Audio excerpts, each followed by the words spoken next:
Hi, this is the Google Pixel Tab and I'll show you how to change screen recorder sound settings on this device. So we should first open the control panel and find here the screen recording icon.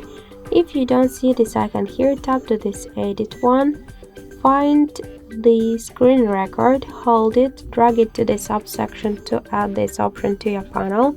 Tap to go back to save the changes, and now hold for a while screen recording icon, and before starting your screen recording you'll see here record audio switcher.